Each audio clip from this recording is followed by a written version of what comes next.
প্রিয় দর্শক, বিধানসভার আগে রাজ্য সরকার অর্থাৎ মুখ্যমন্ত্রী মমতা বন্দ্যোপাধ্যায় বিধানসভা নির্বাচনের আগে বাজেট পেশ করলেন।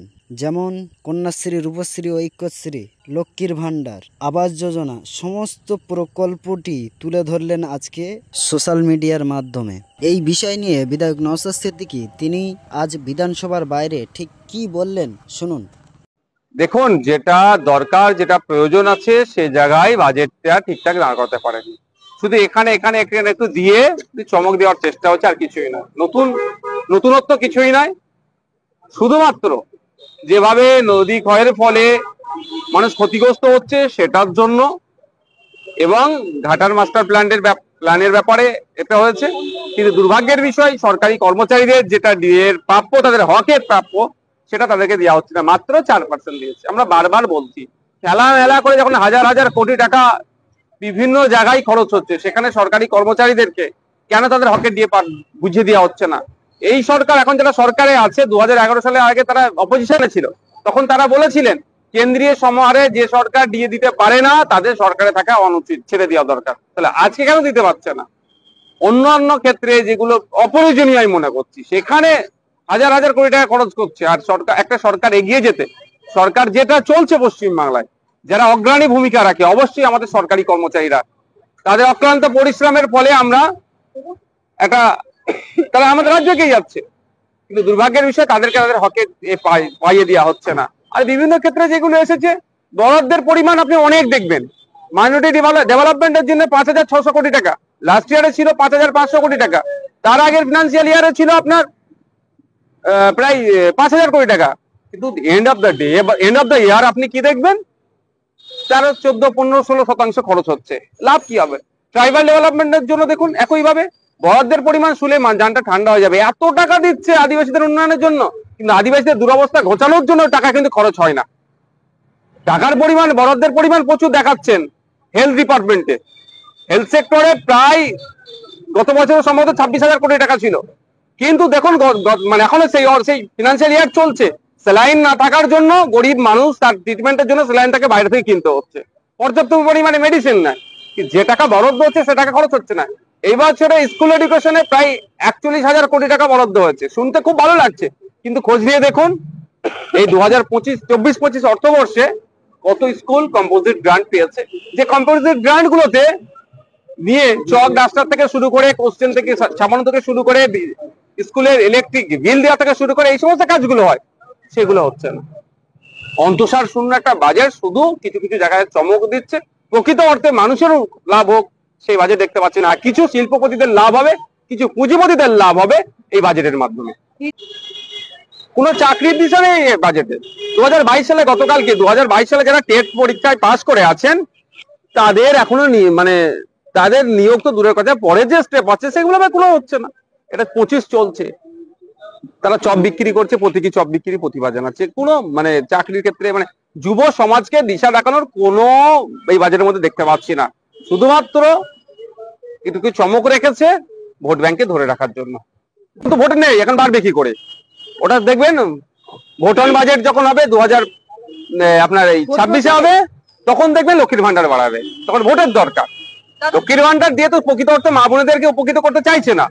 যদি প্রকৃত অর্থে মা বোনেদের উপকৃত করতে চাই, তাহলে আমি বলবো 5,000 টাকা করে লক্ষ্মীর ভান্ডার দেওয়া দরকার, এবং রাষ্ট্র তার পরিবর্তে রাজ্য কিছু কাজে তাদের কাছে বুঝে নিই। এখন ভোট নাই এই বছরটাতে, ওই জন্য এই বছরে লক্ষ্মীর ভান্ডার বাড়ছে না। সামনে বছরে ভোট থাকবে, লক্ষ্মীর ভান্ডার বেড়ে যাবে, দেখবেন। দাদা, মুখ্যমন্ত্রী বলছেন যে অন্য রাজ্য লক্ষ্মীর ভান্ডার প্রকল্প নকল করছে, অন্যদিকে শুভেন্দু অধিকারী বলেছেন যে লাডলি বেহানা নকল করা হচ্ছে। দেখুন, নকল আসলের কিছু ব্যাপার নয়। যদি এটা কেউ কোনো রাজ্য নকল করে সেই রাজ্যের মা বোনেরা উপকৃত হয়, ভালো তো। আর খেলার দায় খেলাটা যদি কি আছে, লাডলি বেহানা বলুন আর লক্ষ্মীর ভান্ডার বলুন, প্রকৃত অর্থে যদি আমাদের বাড়ির লক্ষ্মীগুলো, আমাদের বাড়ির সরস্বতী গুলো, আমাদের বাড়ির ফতেমা গুলো কি প্রোটেক্ট থাকছে, সেটা আমাদের প্রথম দেখতে হবে। লাডলি বেহানা বলছেন, বেটি পড়া বেটি বাঁচাও বলছেন, আর উত্তরপ্রদেশে দর্শন করে আগুন লাগিয়ে দিচ্ছে যে ওর পরিবারের লোকজন যারা আছে তারা গিয়ে কথা বলে তাদেরকে খুন করে দিচ্ছে। আর আমাদের রাজ্যে দেখুন, আমাদের বাড়ির মেয়ে তিলোত্তমাকে খুন করে কি করলো, তড়িঘড়ি তাকে দাওয়া করে দিল। ফলে এই লক্ষ্মীর ভান্ডার, লাডলি বেহানা, বেটি পড়া বেটি বাঁচাও এই স্লোগান দিয়ে কিছু লাভ হবে না। মহিলাদের এম্পাওয়ার করতে গেলে মহিলাদেরকে স্বাধীনভাবে টাকার ব্যবস্থা করতে হবে। মহিলাদের দিকে যারা কুনজরে দেখবে, তাদের দলমত নির্বিশেষে তাদের বিরুদ্ধে কঠোর ব্যবস্থা নিতে হবে। 26 আগে লাস্ট বাজেট, 26 ভোট আগে লাস্ট বাজেট, এই ভোট বাজেটটা এটা ফুল বাজেট আছে, ভোট অন বাজেট হবে 26-এ, দেখতে পাবে। ফল কি পড়বে 26-এর ভোটে? দেখুন, শুধুমাত্র ফল পড়ার জন্য নয় বাজেট গুলো, কিন্তু আমরা একটা গুলিয়ে ফেলছি। এই সরকারের চিন্তা ভাবনা হচ্ছে ভোটমুখী বাজেট করা, কিন্তু এই সরকারের ভাবা দরকার বাংলা কিভাবে ভালো থাকবে। আজকে ডেটে প্রায় দেখুন 6,00,000 কোটি টাকা আমাদের ঋণ হয়ে গিয়েছে।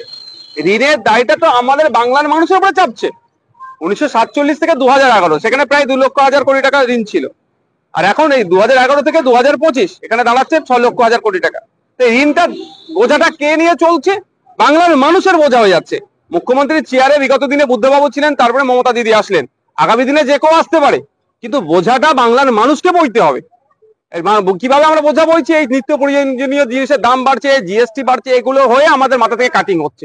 এটা কিভাবে কমানো যায়? এরা বারবার বলছে যে নাকি জিএসডিপি বেড়ে যাচ্ছে। ভালো কথা, জিএসডিপি বাড়লে আমরা যতটুকু, আমি অর্থনীতির ছাত্র নয়, কিন্তু যতটুকু একটা সাধারণ বাচ্চা ছেলেও বলতে পারবে জিএসডিপি বাড়া মানে তাহলে আপনার হাতে টাকা থাকবে। আপনি দেখুন যে পরিবার পিছু খরচের, এটা দেখলে আপনি বুঝতে পারবেন আমাদের নিচে মাত্র দুটো রাজ্য আছে শহরে, আর শহর বা গ্রামীণ এলাকায় যদি ভাগ করা হয় যে পরিবার পিছু আমরা খরচ কত করছি, মাত্র দুটো রাজ্য আমাদের পিছনে আছে, সবাই আমাদের আগে। কেরালা, পাঞ্জাব দেখুন তাদের পরিবার পিছু মাসে কত খরচ করছে। খরচ কিভাবে করছে? তাদের হাতে টাকা আছে বলে বেশি খরচ করতে পারছে।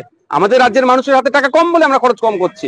তো এরা জিএসডিপির অনেক দেবে, অনেক তথ্য দেখা দিচ্ছে, কিন্তু তথ্যের সত্যতা আর বাস্তবটা কি আছে সেটা এড়িয়ে যাচ্ছে। যখন এই প্রশ্নগুলো করছি তখনই আমরা খারাপ হয়ে যাচ্ছি। কিন্তু ভোট নেই, এখন বাড়বে কি করে?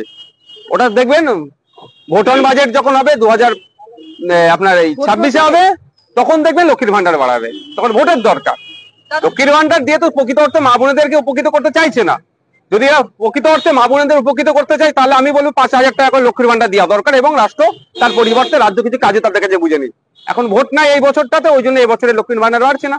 সামনে বছরে ভোট থাকবে, লক্ষ্মীর ভান্ডার বেড়ে যাবে, দেখবেন। দাদা, মুখ্যমন্ত্রী বলছেন যে অন্য রাজ্য লক্ষ্মীর ভান্ডার প্রকল্প নকল করছে, অন্যদিকে শুভেন্দু অধিকারী বলেছেন যে লাডলি বাহানা নকল করা হচ্ছে। দেখুন, নকল আসলের কিছু ব্যাপার নয়। যদি এইটা কেউ কোনো রাজ্য নকল করে সেই রাজ্যের মা বোনেরা উপকৃত হয়, ভালো তো। আর খেলার দায় ঠেলাঠেলির কি আছে?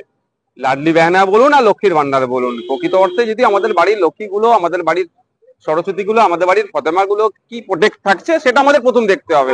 লাডলি বাহানা বলছেন, বেটি পড়া বেটি বাঁচাও বলছেন, আর উত্তরপ্রদেশে দর্শন করে আগুন লাগিয়ে দিচ্ছে যে ওর পরিবারের লোকজন যারা আছে তারা গিয়ে কথা বলে তাদেরকে খুন করে দিচ্ছে। আর আমাদের রাজ্যে দেখুন, আমাদের বাড়ির মেয়ে তিলোত্তমাকে খুন করে কি করলো? তড়িঘড়ি তাকে দাহ করে দিল। ফলে এই লক্ষ্মীর ভান্ডার, লাডলি বাহানা, বেটি পড়া বেটি বাঁচাও এই স্লোগান দিয়ে কিছু লাভ হবে না। মহিলাদের